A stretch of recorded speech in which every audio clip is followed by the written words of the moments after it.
Can you hear me? Loud and clear. How's that? Perfect. Excited to be doing this class with you today. Yes, this is going to be great. And we have people in the audience. So, hey everyone, my name is Koleya Karringten. I'm the Executive Director for the Canadian Blockchain Consortium, and I'm really excited to be co-hosting this class with you today on Understanding Bitcoin with Adam O'Brien. A little bit behind the CBC, I always love to talk about our incredible founder, Suzanne West. So we started this organization as a not-for-profit back in 2017. This incredible woman named Suzanne West. She was the CEO of an oil and gas company called Imaginia Energy, and she came up with the concept for the Alberta Blockchain Consortium, which is now the Canadian Blockchain Consortium. And it was all around how to bring education, awareness, advocacy, and a deeper understanding of how blockchain technology is going to be able to transform our world. So we've been doing some really fun things since then. We host events all the time. We host classes like this, webinars, podcasts. You'll see us on social media, constantly sharing new and relevant information. We get involved in projects, guest lecturing, all kinds of really fun things. So if you want to learn more about our organization, you can check us out on canadablockchain.ca. Of course, as a not-for-profit, we couldn't be where we are without our incredible members that we have. And just to showcase on the screen, big shout out and thank you to everyone who's been supporting us since day one. Most of these companies have been with us for about 3 years now. And if you want to figure out how to engage with us, there will be a Q&A part. Adam is really excited to answer any and all questions that you guys may have. So please make sure that you type your questions in the Q&A when you have them, and you can follow us. We're on Twitter, LinkedIn, Facebook. If you like anything that you hear today and you want to shout out and share it, please just tag us. Use our hashtag #CanadaBlockchain. And we're really excited this year. We have launched our very first membership for a magazine. So we're doing monthly magazines. We're featuring some really incredible stories and artists. What we're doing is we're taking everything that's happening in the blockchain space across Canada and compiling it into this magazine so you can get a fully comprehensive update in a quick 30-minute read with some really amazing articles featuring some really great individuals, so you can learn all about what they're doing. It's an interactive one, so you can click on them and it'll take you to all the different articles and things we have. And the best part, it has a completely comprehensive directory of all the different businesses in Canada that are doing things in blockchain, from energy to agriculture to finance. And of course, on our podcast, we have some really amazing people that we're interviewing. We actually interviewed Adam last week, and that one's all live on our Facebook right now, so you can check that out. And coming up next, we have Fred Pye, who started the first ever Bitcoin fund in Canada, and then we have Matt McGuire with the AML Shop. So I'm really excited to introduce Adam. I'm so thrilled that he's going to be doing this class with me today, because he's probably one of the leading experts in terms of Bitcoin. He's been in this space for absolutely ever. So he's the founder and chief executive officer of Bitcoin Well, previously called Bitcoin Solutions. If you didn't know, they've renamed. And Adam is a leading advocate for education, for consumer protection, and for the decentralization of the banking system. So in 2013, Adam bought his very first Bitcoin after seeing the potential growth in the space. And then he purchased and installed his very first Bitcoin ATM back in about 2014. And he'll tell you all about that story if you want to go check out the podcast interview we did.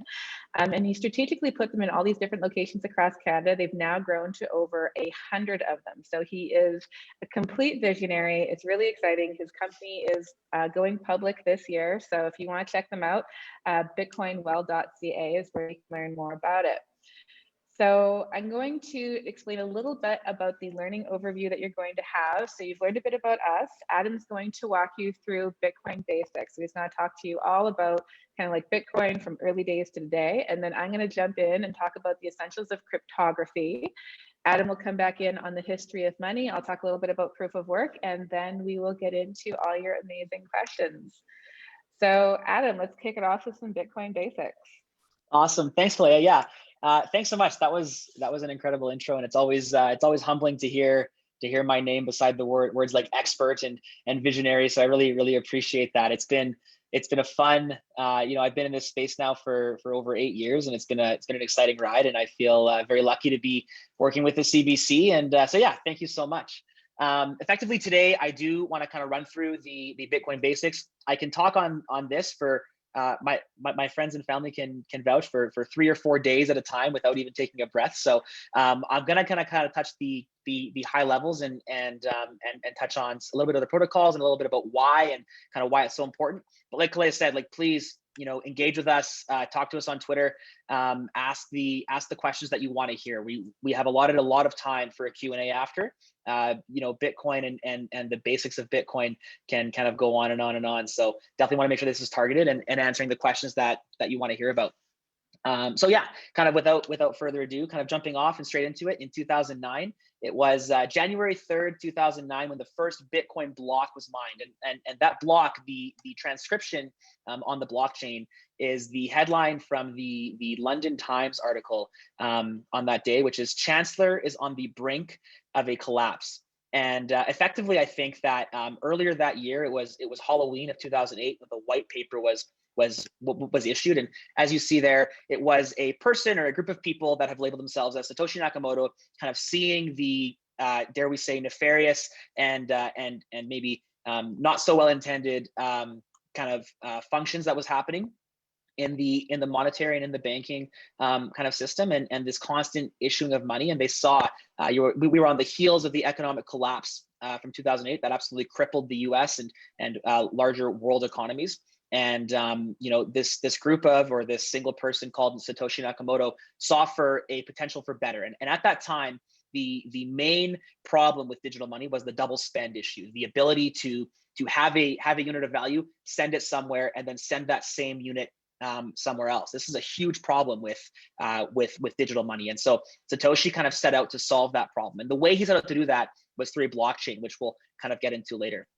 A year after that, in 2010, was the first recorded transaction of Bitcoin. So deemed Bitcoin Pizza Day, which is kind of coming up in March this spring, will be the 11th anniversary, which is crazy to think about, the 11th anniversary of Bitcoin Pizza Day. A gentleman in London, bought 2 pizzas from a shop in New York for 10,000 Bitcoin. We have written here, we probably wrote this class a few months ago when the value was 130 million. Today in Canadian dollars, that value is nearly $500 million or $400 million for a couple of pepperoni pizzas. Seems a little egregious, but again, as we will talk about with the history of money, this is actually a good thing and a vouch for Bitcoin. I mean, if you had 10,000 Bitcoin to spend at the time, that's probably a reasonable amount to be paying to kind of kickstart and have such an iconic day in the industry. In between 2010 and 2012, which is our next kind of point, it's interesting to note that Bitcoin hit parity with the dollar. So it took Bitcoin effectively 2 years to hit parity with the dollar, which is with the US dollar, sorry, which is a really, really valuable mark, as we see a few years later hitting parity with an ounce of gold. So in 2012, tons of adoption happening. We see over 1,000 merchants worldwide accepting this currency, and it's really becoming, I think, more and more usable. And then, of course, fast forward 5 years from there, 2017 is when it really hit and became that household name. I think that up until 2017, certainly for me, when I talked about the industry, and you're on airplanes back in the day, and you're at restaurants and you're at parties and you're talking about what you do for a living, as the question comes up, and you say Bitcoin, and people are like, oh, I think I've heard of that, but I'm not quite sure what it means. After 2017, everyone knew what Bitcoin was, digital currency. They kind of understood the basics. They've heard the name before. There was no kind of deer in the headlight looks. 200,000 global merchants. Japan obviously taking the leap and accepting it fully as a national currency at that point. And then fast forwarding to today, my industry where we have Bitcoin ATMs, the rate of deployments and the rate at which Bitcoin ATMs are being deployed is evidence of how many people are kind of using and excited to be using Bitcoin. So moving into kind of more of what a blockchain is. I think that we won't dive too hard. We can go to the next clip, Koleya. We won't dive too hard into the actual specifics. And Koleya, I think talking about cryptography is going to be phenomenal. But a blockchain at its base and root level is just a database. And how a blockchain and a traditional database differ is the fact that it's decentralized, meaning more than one people or persons or groups are required to help it run efficiently. And why that's so important is because it helps everyone keep honest. If everyone were to trust a single person or a single group of people, there is a lot of trust required there.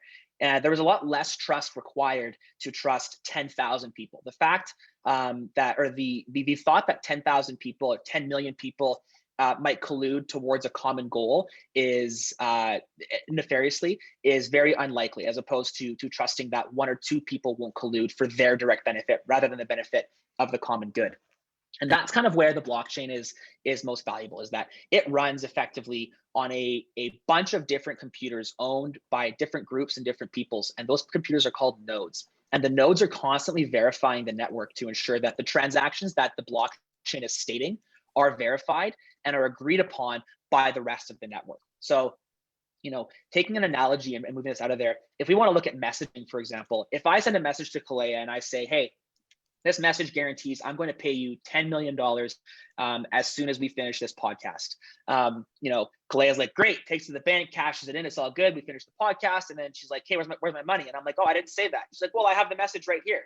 It's like, no, look at my messages. I don't have that. There's no way for us to verify. She can't take me to court. She can't really cash in on that because it's basically hearsay. She has a message that says I will. I have no record of that. We're leaving up to us. If that message was broadcast publicly and we had the entire world able to publicly visit or see that I did in fact say that, it would be a lot easier for Clay to say, yeah, actually you did. And look at this network of machines. Look at this network of computers that is stating that you did say that. That's kind of where we see a blockchain and the power of the blockchain come through. This is how Satoshi solved the double spend. If we have a network of people, effectively volunteers, that are confirming the network at each transaction, confirming that my database matches your database, matches your database, matches your database, we can see that collectively there's consensus. And you see that consensus is we'll see that on the next slide, is the biggest benefit to the Bitcoin blockchain, is that we ultimately have this network of computers that are all achieving consensus at once. And so the 4 main characteristics being collaborative, decentralized, and having consensus, of course, misunderstood. We'll talk about that as it relates to the Bitcoin market. But these pillars that the blockchain runs on are what make it so important. So the fact that it's collaborative and Bitcoin at a high level is extremely collaborative. It's the root of democracy. We have a bunch of people on a network that are effectively voting with their power, voting with their energy, and voting with their computer power on how they want the network to run. And so with consensus, with a bunch of miners collectively agreeing, we agree on this protocol, we agree on this transaction, we agree on this network, we do see a strong network. There is a group of developers deemed the Bitcoin developers, aptly named, that are the developers that continue to make sure that the code is valid, that are continually putting the effort in to make sure that there's no security threats, that there is a constant improvement on what the code is. We saw, I believe 4 years ago, SegWit introduced. During 2017, when the network went crazy, there was way more transactions than were ever happening on the Bitcoin network. We saw speed slow down. So this group of developers went through and they organized a plan that was then achieved consensus with the rest of the network in order to follow through with that plan. And that's how SegWit was introduced. Decentralization, I hope I've hammered that home, but I do invite, if there's any confusion about centralization, again, hit that chat and hit that kind of question there. The fact that Bitcoin's misunderstood, I think, is right now its biggest benefit. That is what's giving people the opportunity to jump into the industry, just like I did a few years ago, and really learn it, really understand it. We right now are in the early ages of the internet. How the internet changed the way we communicate will be the same way that the internet, or that Bitcoin changes the way we look at and interact with money. Bitcoin is often used as a tool for scams or for money laundering or nefarious activity.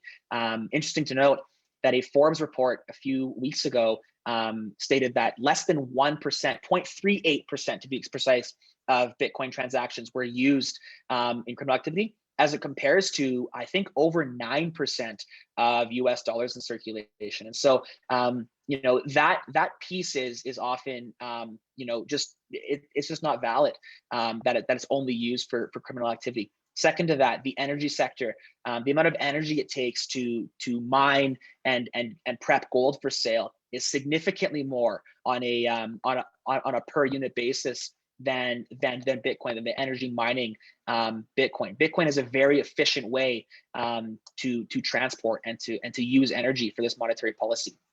And then lastly, talking about how we have consensus in the ecosystem. That's what gives Bitcoin the security. The fact that we have tens of thousands of computers scattered across the world, all agreeing that there's this single database is valid, and that all of the transactions cemented in that database is valid, is what gives Bitcoin the security. That's how we solved double spend problem. There is no other network on planet Earth that does this as safely and as securely as Bitcoin does. You want to just move to the next one there, Koleya. So talking about currency, we obviously understand Bitcoin a little bit better now, or hopefully we have. If not, we'll have a slew of Q&A chats that we can run through. But how does this relate to how we're using it, right? We've referred it to gold, which is known more as a commodity than a currency. What Bitcoin has is the ability to get moved, the ability to transfer unit from person to person anywhere on the network without the need for that third-party intermediary. It's very possible to change hands, for gold to change hands if you're in person. Sending 100 grams worth of gold in the mail is a little bit dangerous. You're relying on a few third parties along the way, probably expensive as well. But where Bitcoin kind of acts as that currency is you're able to send it, you're able to use it kind of in the same way that we have the convenience of using our money here in North America. Bitcoin offers that same convenience with an extra added level of security. We now are seeing people, Amazon, Virgin Galactic, Subway, these Microsoft, these large corporations that are willing to accept Bitcoin and willing to kind of, take Bitcoin in place of fiat or of traditional government issued money. And this seems a little bit strange for some people, but at the end of the day, I mean, if you walked into a coffee shop with a 1 ounce gold coin and looking to pay for it in a coffee, that gold shop would figure out how to take 1 ounce of gold, or that coffee shop would figure out how to take 1 ounce of gold for their coffee. And so in the same way, these merchants are able to accept Bitcoin very, very legally and have it with quite ease with the platforms of which businesses are developing a lot easier ways to transact and use Bitcoin. So kind of in closing on this, we have Peter Diamandis, who has kind of famously said, and I'm going to read this kind of verbatim, at its core, Bitcoin is a smart currency designed by very forward-thinking engineers. It eliminates the need for banks and gets rid of credit card fees, currency exchange fees, money transfer fees, and reduces the need for lawyers in transitions. And this is very true because we have a network that we can rely on, because we have a network powered by a bunch of individuals focused on democracy, focused on what is best for the network's health.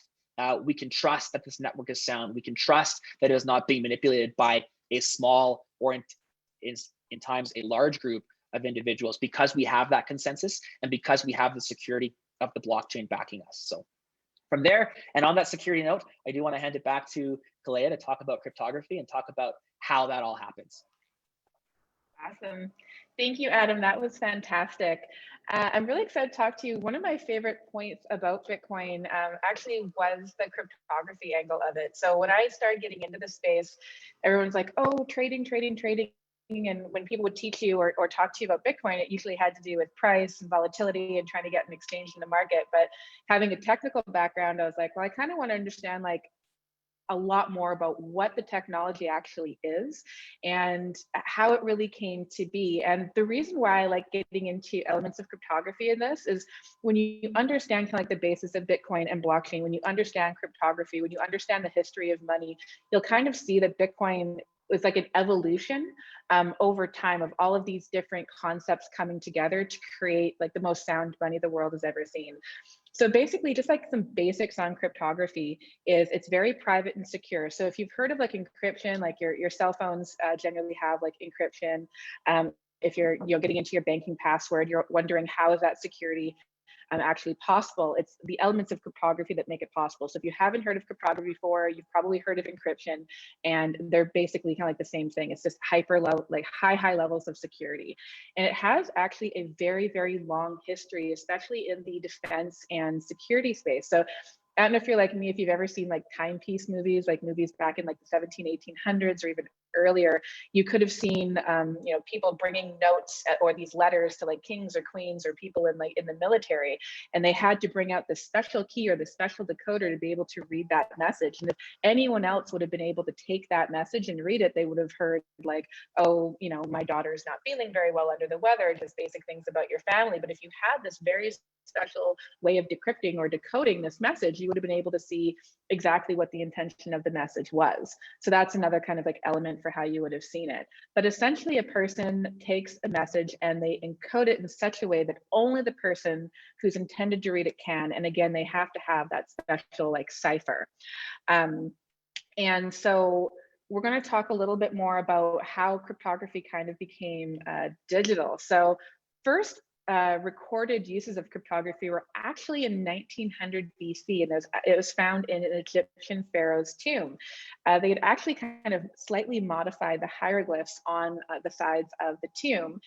And when the archaeologists came in to look at it, they're like, okay, why are these different than the other ones? And it took them a while to decode it, but they realized that they had purposefully done that so that only the intended person could actually understand that message.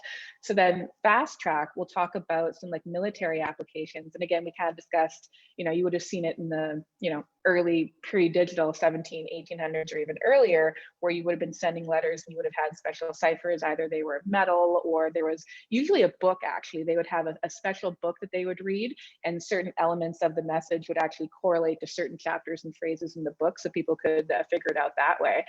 And then fast track, World War I, they started realizing, so like the Germans had a special cipher that the Americans were trying to decipher, and they were able to actually crack that code close to the end of World War I. And when World War II hit, the Germans were actually using the same cipher code. And this is when the Enigma machine would have been created. So it was the very first time cryptography actually became digital. And the reason why they invented this machine was because it would have taken them absolutely forever just doing like, you know, mental math, trying to figure out what the specific word cipher would have been. And this machine was able to pop it out relatively quickly.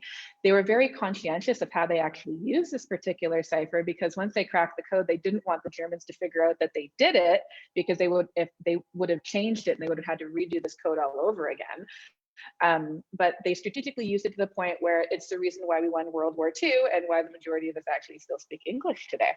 But based on the fact that it is one of the underlying reasons why we're able to figure out what the Germans were doing, cryptography ended up on this thing called the US Munitions List. And if you're not familiar with that list, it's actually basically, if you're dealing or selling anything that's considered on the US Munitions List, it's like an act of terror. So you can't sell bombs to, you know, different parts of the world, or military grade weapons and things like that if it's on that particular list. So this gentleman, I consider, to me, he's kind of like a bit of an OG in terms of Bitcoin, because what he did with cryptography is kind of one of the underlying elements for it. But he was a computer scientist and cryptographer, and he recognized very early days. So I think it was back in the 1950s. I think it was like 1954. Don't quote me on this one, actually. But when the first instance of the like internet kind of came to be, so there were 3 computers, 2 in California, 1 in Nevada. And these were actually able to communicate for the first time on this version of the internet. And of course, computers back then were also very large, like they're almost like a whole building. It wasn't the you know, smartphone that you get to have or the laptop that you're dealing with. But he recognized that if our world's going digital, we need to find a way of securing our stuff in a digital form. Prior to that, you would have had like bank vaults and different things like that of ways of securing it, but your digital identity, there wasn't really security for it. And because it was on the US Munitions List, he was like, okay, we need to be able to make cryptography more accessible to the masses. So he actually ended up fighting for about 20 years. He started in the 1990s, well, I guess maybe not quite 20 years, but started in the 1990s. And it was actually a civil rights movement to be able to make cryptography available for the masses.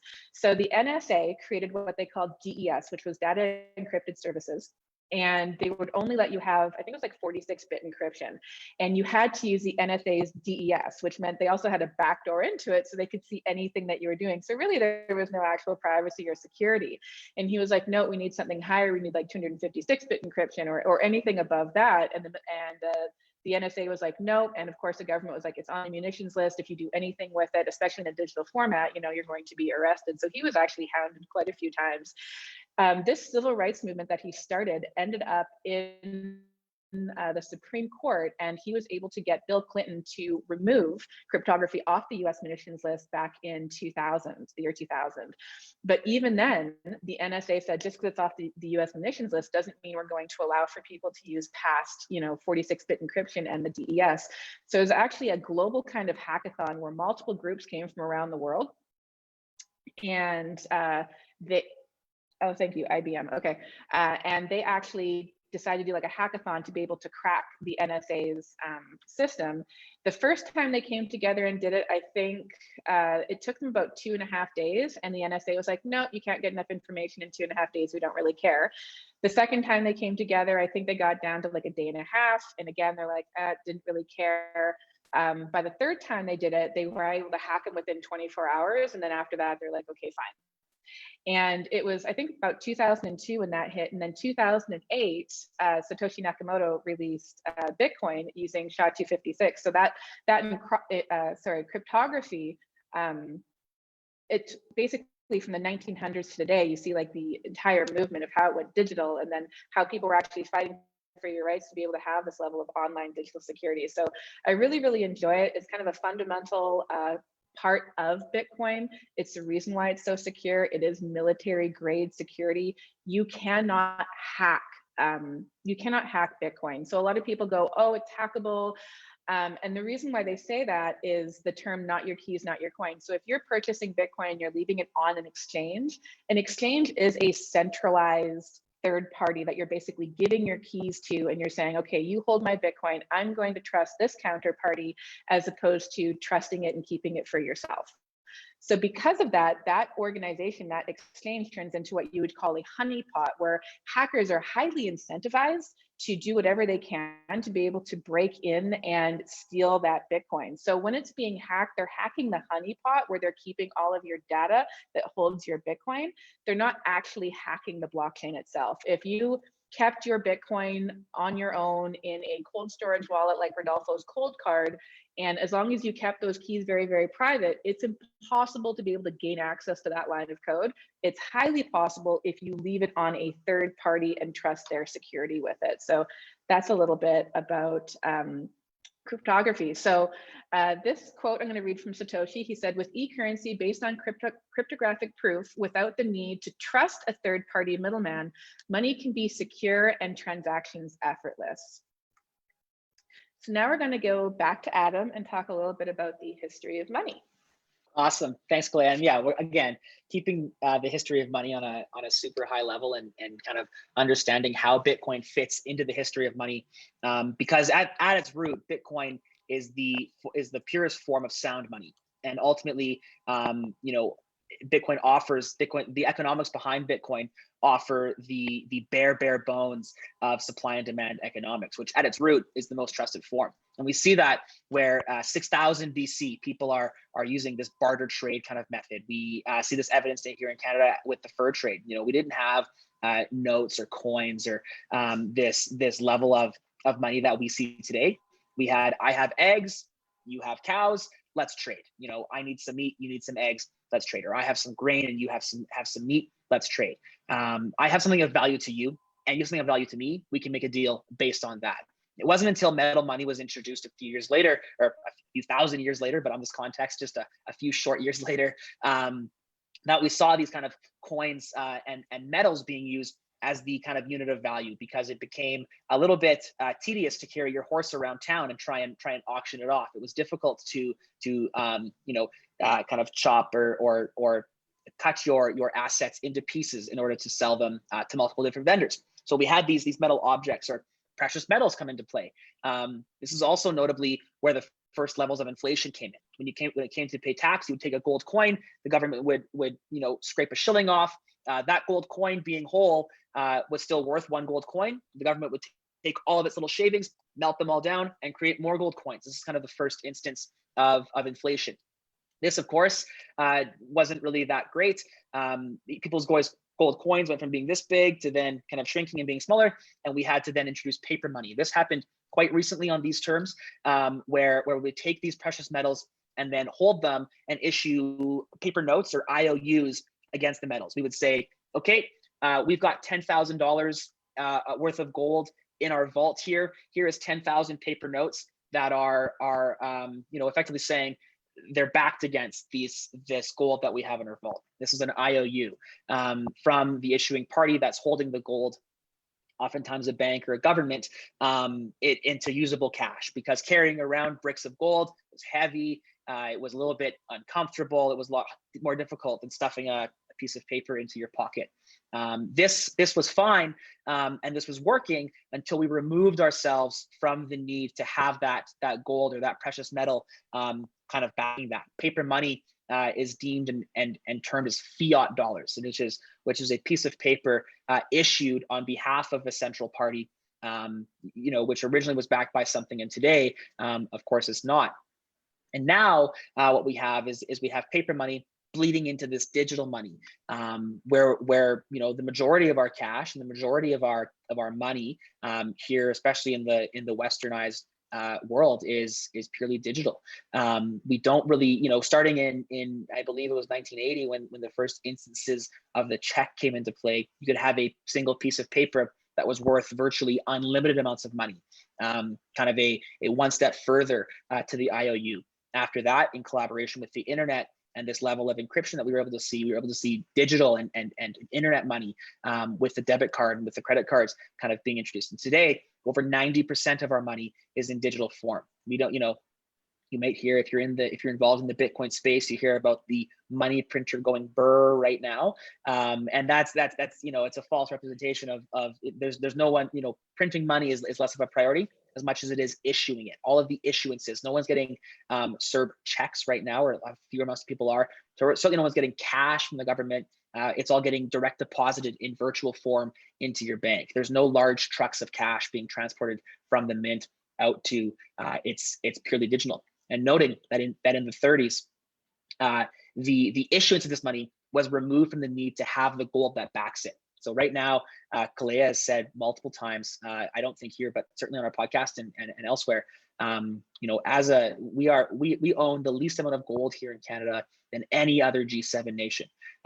We don't have the money that backs our fiat dollars. The stuff you pay your mortgage with and the stuff you buy your coffee with is not backed by gold anymore. That level of standard has been removed, and at the rate that we're issuing money, this becomes a hyperinflationary type of scenario, where we've seen this happen most notably in Zimbabwe and in Venezuela. We have two governments printing money at an insane rate, which creates a hyperinflation, where your money tomorrow is not worth as much as your money is today. So you're incentivized to spend it as fast as you get it, which creates a dangerous state of mind, a dangerous economy. This is where the mindset of having to invest your money, having to risk your money for the promise or the hope of a more prosperous future. That's the mindset of a monetary policy and a monetary system where your money is constantly losing value. This, as it relates back to Bitcoin, noting if you had spent $10,000 on pizza or 10,000 Bitcoin on pizza, you are most likely kicking yourself right now, because that money is worth a lot more. I kind of pick on him a little bit. The CEO of MasterCard said a few months ago, Bitcoin's garbage because what can buy you one Coca-Cola today can buy you 30 Coca-Colas tomorrow. And it's like, well, that's good. That's what you want your money to be doing. We do not want to create this society and this civilization that is incentivized to spend. We want to create money that is incentivized to save. And Bitcoin is a savings account. If you know, or you're comfortable, at least with a reasonable amount of understanding, that Bitcoin will continue to increase in value, or that the purchasing power of your Bitcoin will not decrease, but rather will increase, you are less incentivized to spend and more incentivized to save, which, as we know, is a much healthier frame of mind from a materialistic society that we live in.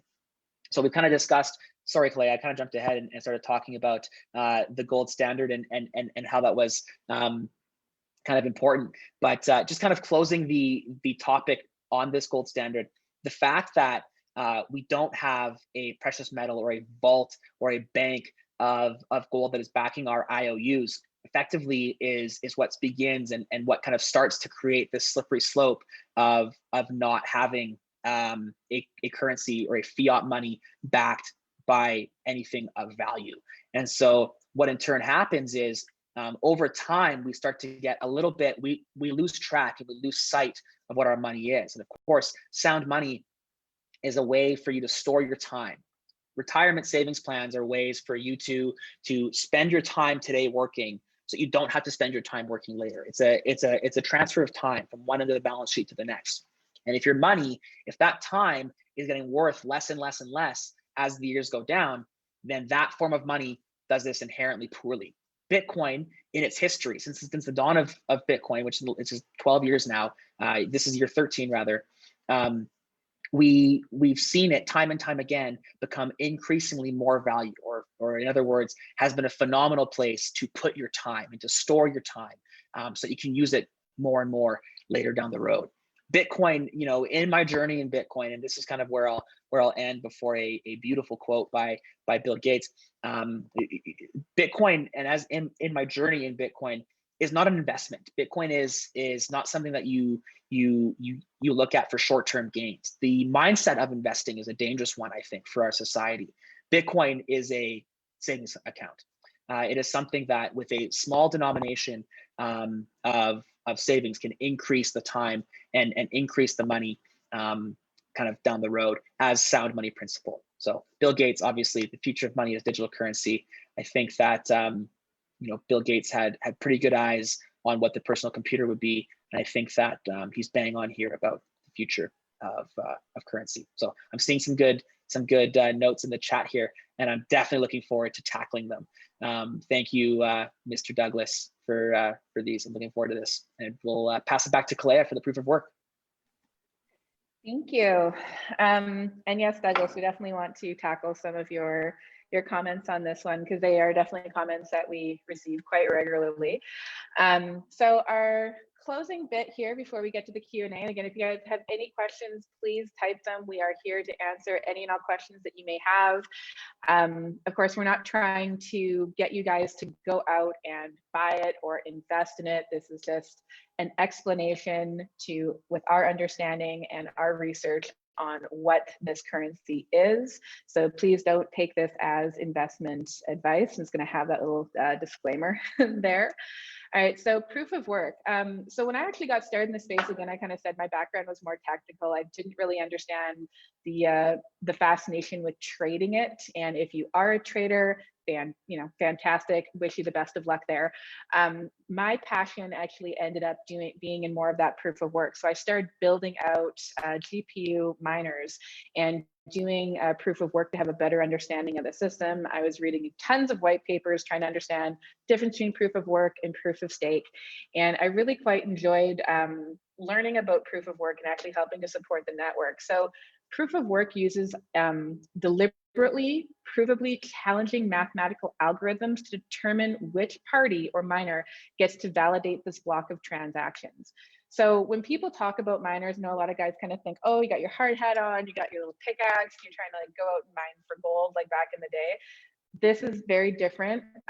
It's still like a form of mining, but it's digital mining. So it works off of using like SHA-256. So what happens is when you have a piece of music or a file or any kind of data, and you put it into SHA-256, it's going to output a unique digital fingerprint, or what they call a hash.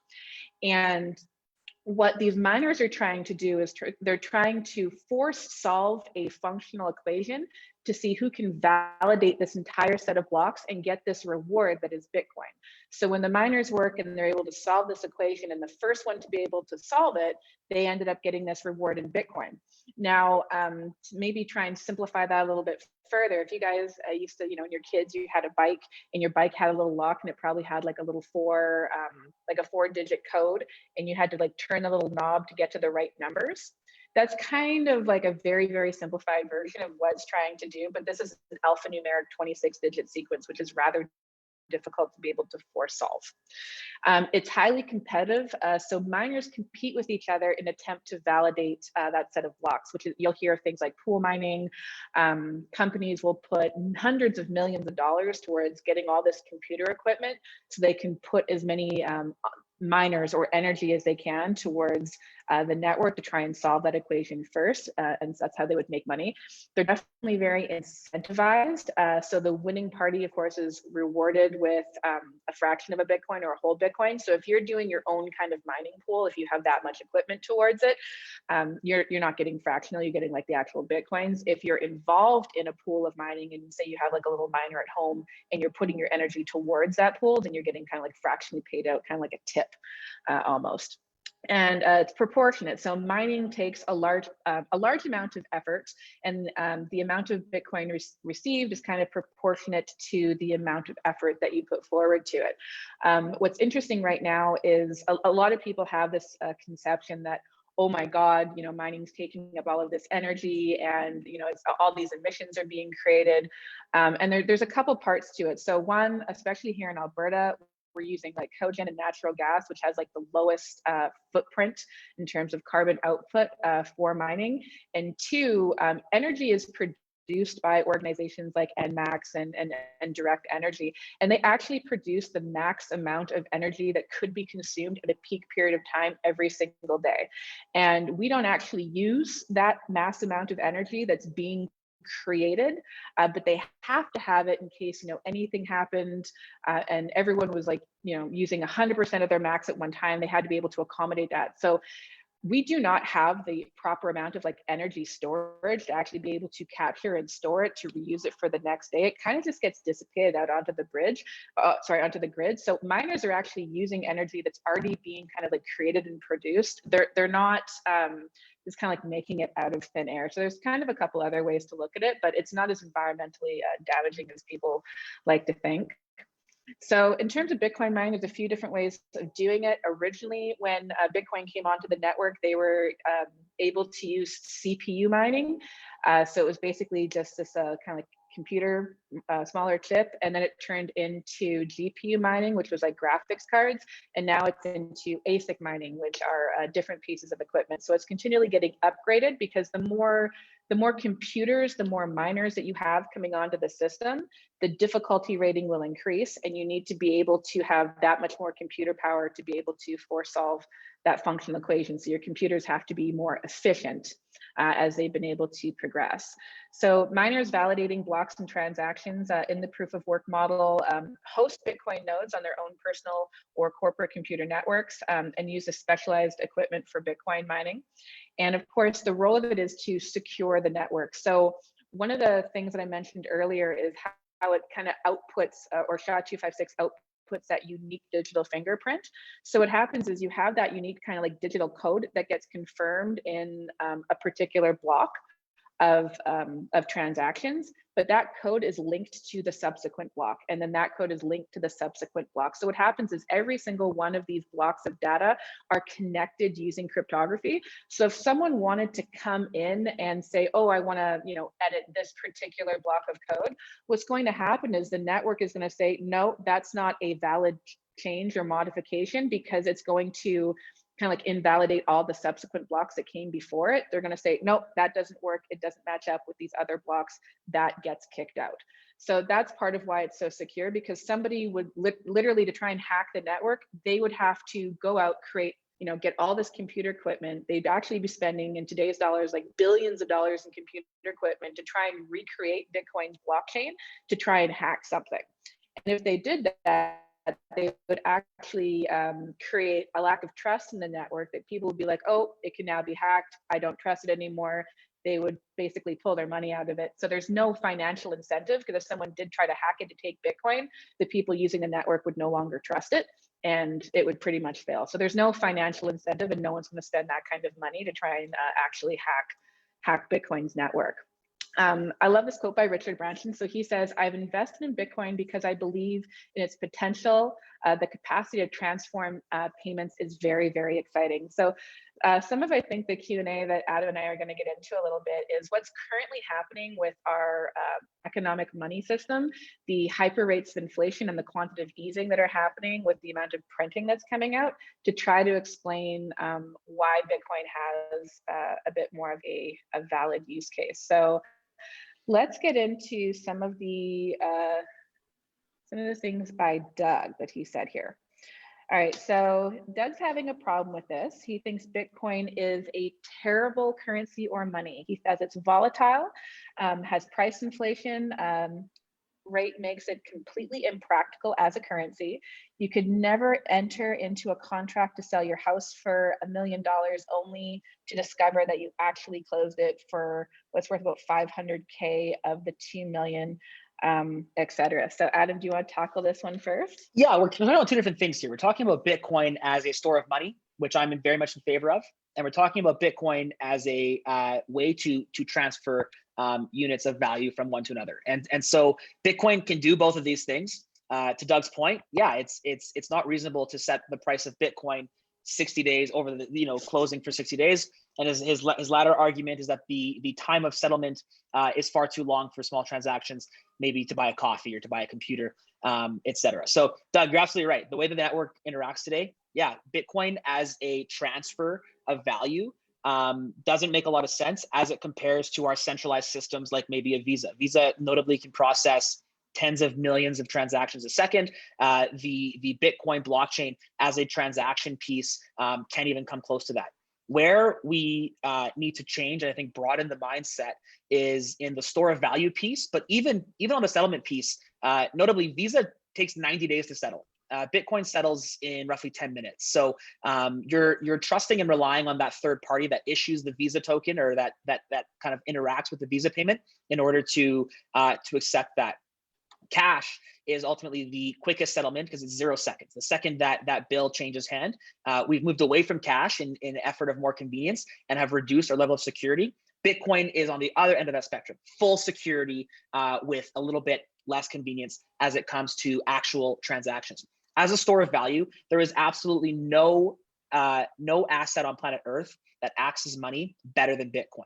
And this is due to the scarcity, the known scarcity of Bitcoin, unlike anything else. Your next comment talking and quoting, no one keeps stings in cash. They keep it in real stores of value like real estate bonds, promissory notes, equity, etc. And you're absolutely right. No one holds cash, which is the problem. Our money, the money that we all transact with, is not a good store of value. That is 1000% the issue. Real estate, bonds, promissory notes, these are all subject to hyperinflation in different ways. There is no known scarcity in either of those things. If we want to look at real estate, for example, we're building buildings every single day.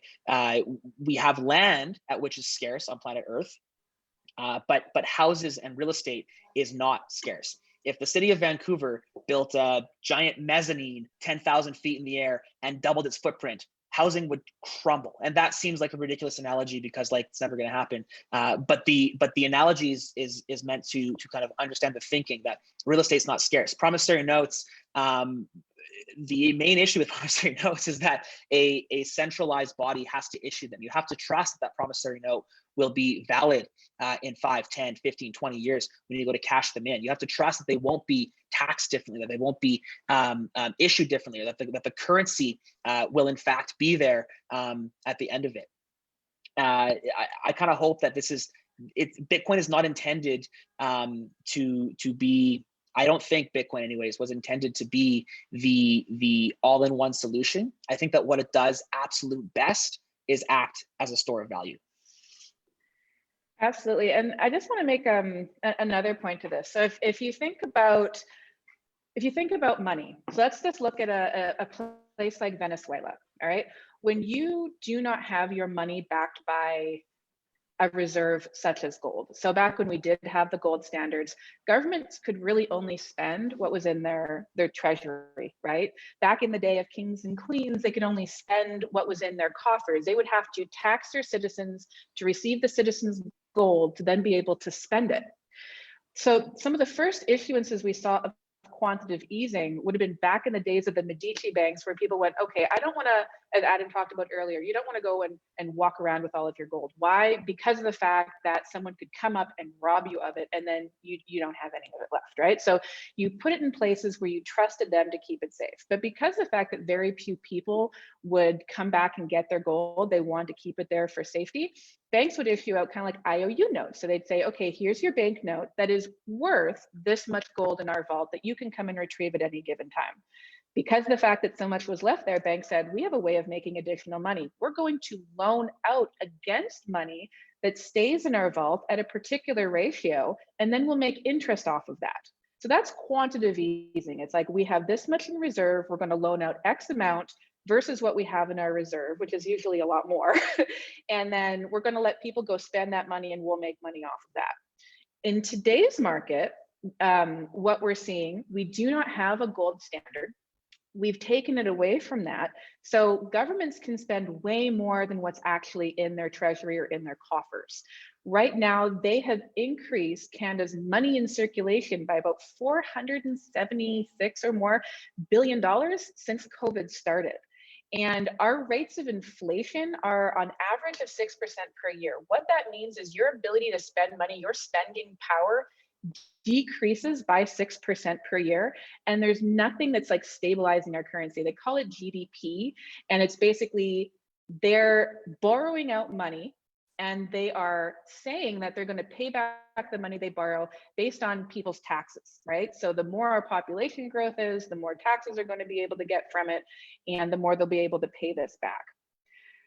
So your money is devaluing, which is why nobody keeps it anymore. Nobody wants to spend their cash. So in the reference to Venezuela, they printed out so much of their own currency to buy things with it that they devalued it at such a rate that the people in Venezuela, they literally take their paycheck, they have to go spend what their whole paycheck is that day to be able to buy the things they need, because they know they'll be able to buy just that much less the next day. Canada's kind of currently going down the same route, with the fact that we are exponentially printing out cash. We're exponentially borrowing out cash. We have short-term loans on our cash right now at fluctuating interest rates, and we're spending about 9 million a day in interest rates. And there's nothing to create financial security for people. So Bitcoin is as a store of value. It is not able to be manipulated in the same way our government fiat currency is. And again, we're not calling it a transactional currency, but if you're looking at like a reserve currency, the way that people used to have gold as a reserve currency, Bitcoin, it more hits with those metrics. So that's kind of what we're trying to explain. I hope that kind of made sense, but it's, the exponential printing of our cash is actually devaluing your spend power with that cash, which is why nobody wants to hold it. They put it into assets, but again, the housing market is also expected to go down. So that's not the best, asset to currently hold your money in, because in times of economic crises, homes get devalued, they get sold for less money because people are trying to sell those out to get cash, to keep living. You also can't like homes are just not liquid at all. To your point there, it's very difficult to have any kind of storage of value in a house or in real estate that is any type of liquid. So I think move over to the Q&A is kind of the idea now. Taking, someone mentioning about not having mentioned blockchain technology, and so we kind of touched on blockchain technology a little bit earlier in the thing. I just pushed answer live. I'm not sure what that does to this, if it shows on the screen or whatever, but effectively, blockchain technology is kind of what powers and what runs the Bitcoin network, which is what allows it to be so secure. And so we did touch on this a little bit, kind of first right off the bat, setting the groundwork for Bitcoin. But as a quick recap, the network of people that all have consensus, or that all agree that the transactions happening in the Bitcoin network are valid and are true, are what gives Bitcoin the value. And that's kind of how a blockchain works. At a very, very high level, blockchain is simply just a database. What makes it so special is the fact that it's decentralized, and the fact that anyone can audit, or anyone can see what the transactions are happening there. On a quick note, Doug, if you have any questions that you want to throw into the Q&A, that's kind of where we're throwing our focus right now.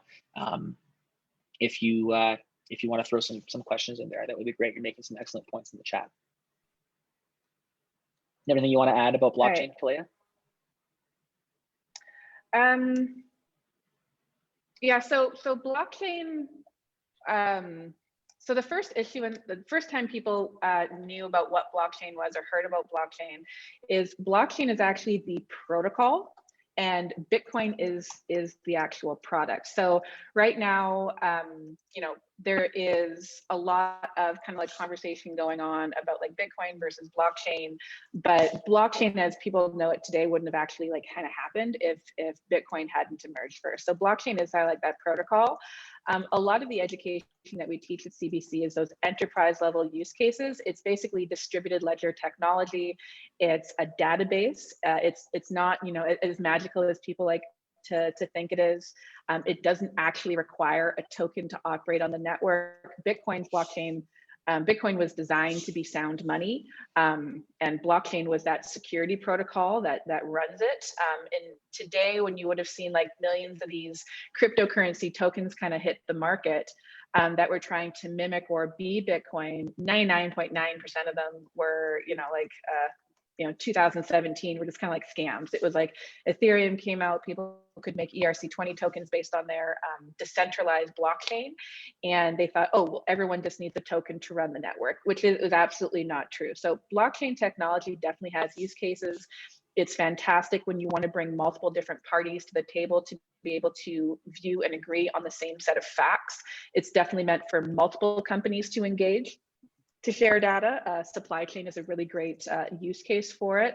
It's not ideal if you're an individual kind of like siloed company. At that point, you know, it's a great conversation starter to help you learn how to upgrade your database, but it's not really required for like restaurants to have their own tokens or like individual little stores to be able to do that.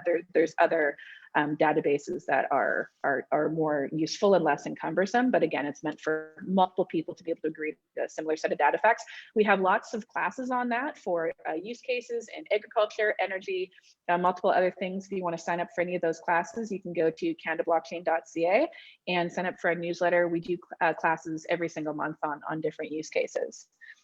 All right, so to the next question, is it still possible to get into GPU mining? I find it extremely to get even 1500 series cards, possible to mine 660s, good resource for finding how to compute profitability. So you can absolutely still get into GPU mining. I personally like to use NVIDIA cards. I was mining off of 1050s are horrible for it. I'm just gonna say it out now. 1060s are okay, not very profitable. 1070 Ti's are better. 1080s are kind of like the premium. Like 1080 Ti's are great. I think they came out with their 19 series now. You can still do it. They are expensive. I kind of like to, I used to teach classes on how to actually build your own computer. It's kind of like if you do have a computer and you put a graphics card into it, you can make your computer make you kind of like minimum wage. There are places that you can calculate how much you're going to make off of it. I think it was like Nice Hash or something like that would kind of give you a calculator. So how many GPUs that you had running would basically let you know what you'd be making every single day. So the one thing, if you're pool mining with a GPU, great. It's not the most profitable way to get into the space. ASICs are a lot more efficient when it comes to being able to solve those equations. But if you're interested in either learning how to like build your own computer to do it, or if you want more information on GPU mining, you're welcome to reach out to me. Koleya@koleya.ca is my email address, and we can have a conversation offline about that if you're interested. Ooh, Jennifer, this one, Adam, is for you. Could you please explain the process that happens to obtain a Bitcoin? Yeah, so definitely, you know, there's two kind of thoughts to this, and one of them is as we said, you know, trading your time or working to obtain Bitcoin. As Koleya pointed out, you can hobby mine from home. The other ways are just to buy it in the same way you'd go out and buy an ounce of gold or an ounce of silver or any asset really. And so the important thing to remember, of course, Bitcoin Well, our company, this is what we specialize in. So this won't be an infomercial. I have no desire to try and convince you all to buy Bitcoin from us. I'm going to talk more kind of higher level and understand what's important about buying Bitcoin. When you're buying Bitcoin, you absolutely want to take control of it yourself. Whether you're buying from an online exchange, you're buying from a Bitcoin ATM, or from a peer-to-peer transaction. Maybe your uncle has some Bitcoin that he wants to sell you, et cetera. You want to make sure that you take control of those coins. And what I mean by that is that you have a private key, that you have the wallet that you control, and that you are able to sell or liquidate at any given time, or that you're able to, more importantly, use and send at any given time. Koleya alluded to it earlier. Not your keys, not your coins is a traumatic, for many people, reminder that if you hold, if your coin's custody, if your Bitcoin's custody are in the hands of somebody else, even a corporation, the chance that they could get hacked, there's a chance that this organization might not make good on their promise to return your coins, etc. It is a lot safer to have your keys for your Bitcoin. So whichever route you go, of course, using a Bitcoin ATM is the fastest and safest way to do it. Buying Bitcoin online is another popular way. Whichever way you're choosing to acquire Bitcoin, make sure that you are doing so in a self-custodied or self-controlled wallet.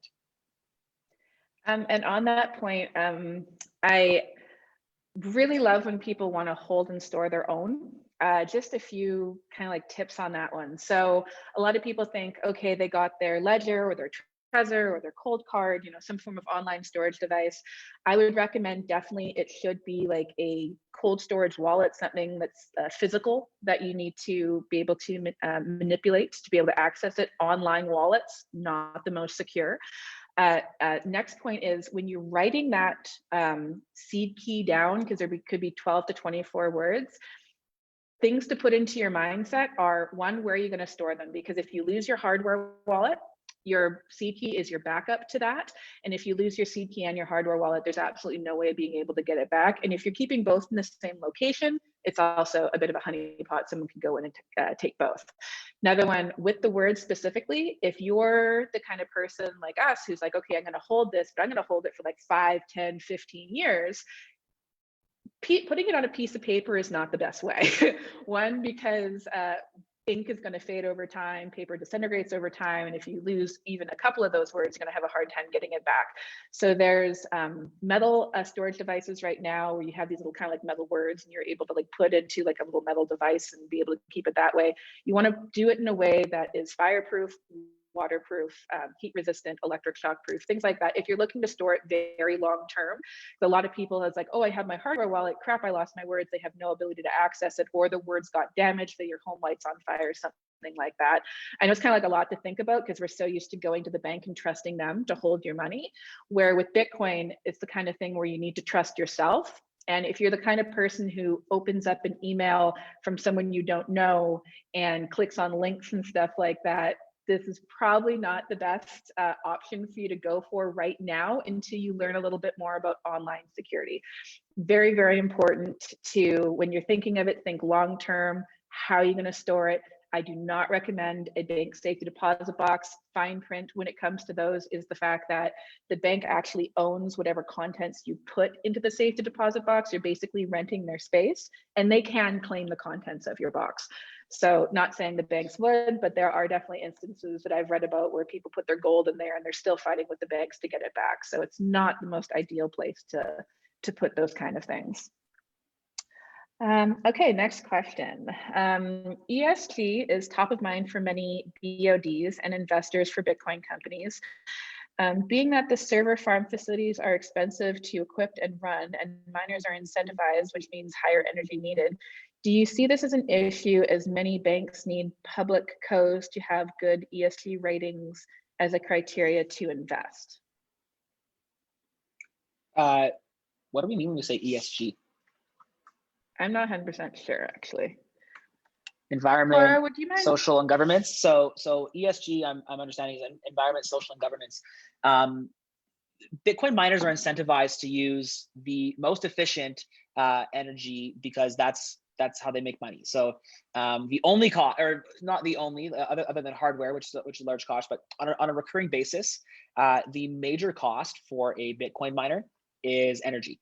And so they are constantly researching more efficient, cheaper, and more environmentally friendly ways to mine Bitcoin for this reason. It is well in line with the with ESG policies surrounding clean energy. And I think that HUD 8 is a phenomenal example of that, where as Koleya mentioned, miners are using existing energy. They're burning off what already exists. They're transitioning to solar as ways to have more sustainable energy. So I would say that that Bitcoin and mining Bitcoin are well in line with ESG policies, and will continue to be moving forward. As the cleaner the energy, chances are the higher the profits, which is kind of what miners are looking for. Awesome. So this one is from Toby. He'd like to turn his cash into profits. If this is a long-term savings vehicle, I assume it isn't where you would recommend I move my cash. So frankly, we can't recommend what you would like to do with your own money. Like, this is not something that we should be doing. This is just a more comprehensive understanding of what is Bitcoin.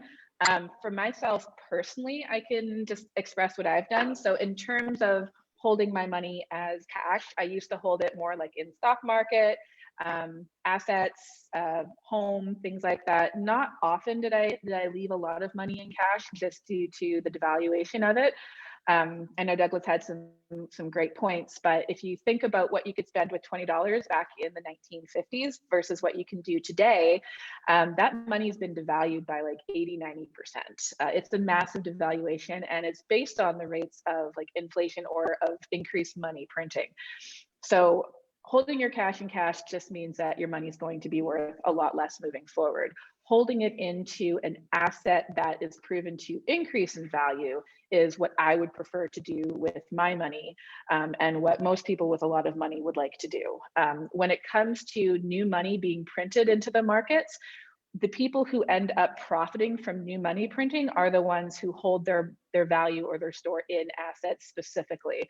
The people who get the most devaluation or debasement or basically negative impacts of new money printing are people of low income who hold everything in cash, who don't actually have any assets to put their money into that could grow in value over time. So it's wherever you want to put your money is completely up to you. Putting it into a vehicle that has the opportunity to gain money long term, is probably where most people would want to put their money, but can't tell you if that's going to be Bitcoin for you. It is a volatile asset class, but it's also new, right? So Bitcoin is only, 12, 13 years old at this point. It has been one of the top performing assets since it's pretty much hit the market. Yes, high levels of volatility. It's going to go up, it's going to go down, it's going to go up, it's going to go down. Eventually, at some point, it will stabilize in its value. But again, it's more of that long-term store of value reserve currency as opposed to much else. Adam, anything to add to that? No, I think that's brilliant. I think that noting that neither Koleya or I are accredited financial advisors or anything like that, but what I've done and kind of what I publicly say is I operate on a 1% rule. And I generally, with people, I get this question 100 times a day, how much or what, or ultimately asking for investment advice. And what I say is, well, I'm not going to give you investment advice, but what I do and what I participate and choose to participate in is a 1% of my investment portfolio. I would recommend, that's how I live. Is if 1% is in Bitcoin, and if it goes to zero, it's not going to eradicate my lifestyle. It's not going to eradicate my savings. I'm using the word me here. I'm a lot heavier invested, I guess, than that. But what we've seen time and time again is that 1% being worth 99% of a portfolio, as Bitcoin continues to prove time and time again that it is sound money. Absolutely.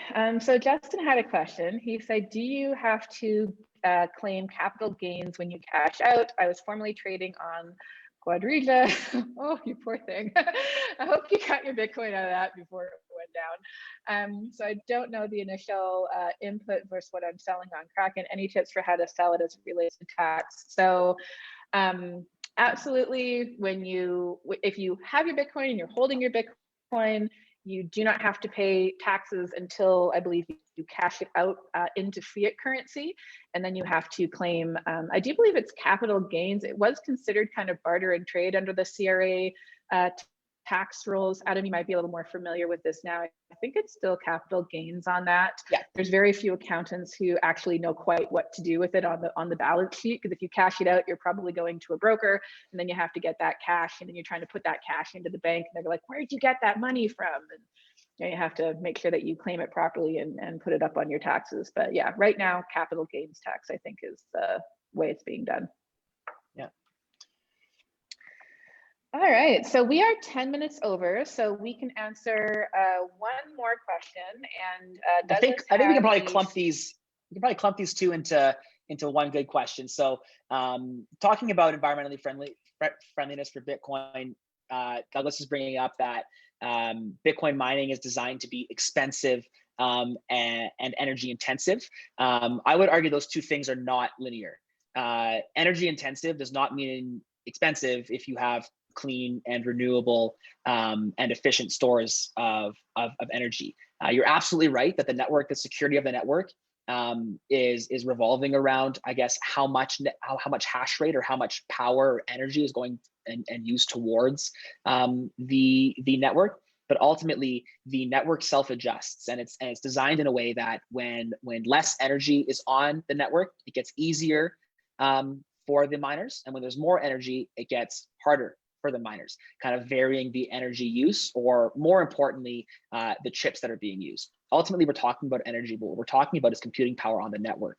And so it is incentivized by the manufacturers of these chips to make energy efficient and to make advancements in energy efficiency for the miners, because if they have a leg up on their competition, their manufacturing competition, if company A has a more energy efficient card than company B, company A will get more sales. And so there's a race at the manufacturer level to create energy efficient, more powerful cards.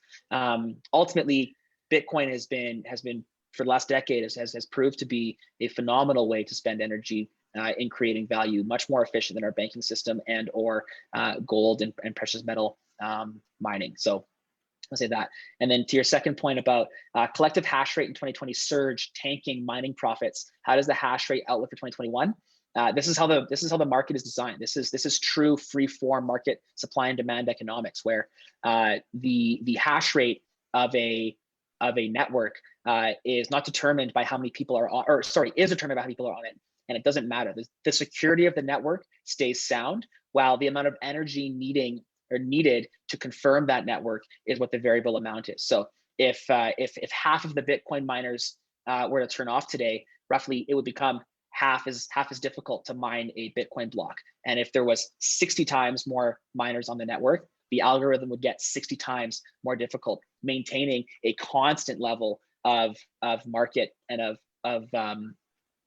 network security that way. So this is really, really deep into the economics behind mining, and something that I love talking about. I think we're probably, as we're already over time, I don't want to I'll shut up now, but well, there's 2 points to that as well. So miners earn money more than one way. One, they earn it for confirming the individual transaction. So if I send Adam money and there's a fee to use that network. So that's how miners will make money. Another one is, of course, in being able to solve the equation quicker and getting the block reward. One of the things that happened in 2020 was the fact that Bitcoin had a halving. So every so many years, the block reward that comes out for Bitcoin gets cut in half. It got cut down to about 6.25. One of the things that we did notice was mining didn't really drop very much, and it actually came back even higher and stronger. miners are incentivized and will maintain an incentivization to be able to use the network based on the fact that there's always anyone who's using the network will always have to pay a fee to use it, and miners will eventually end up making more money off the fees than they will off of actually just getting the block rewards in Bitcoin, because there's only 21 million Bitcoins. That's one of the very key aspects of this. You can't have more. It does get broken down into individual units called Satoshis. And by the year 2140, there won't be any more Bitcoins available to be mined. And at that point, they're still going to want to secure the network, and they're still going to be making money off their transaction fees. Well, honestly, thank you guys so much for joining us today. I know Adam and I really enjoyed it. One of the things that we're looking at doing next month actually is just a straight Bitcoin Q&A. So we're looking for dates. And if you go to canadablockchain.ca, sign up for our newsletter, sign up for our magazine, we'll keep you up to date on all the events and things that we're hosting. If you want to learn more about Adam, definitely check out bitcoinwell.com. Great place, great resource. Adam has some amazing people who love to answer any and all questions you have about Bitcoin. So thank you guys so much for being here today. And we look forward to you coming to our next webinar. Thanks, Adam. Thanks, everyone.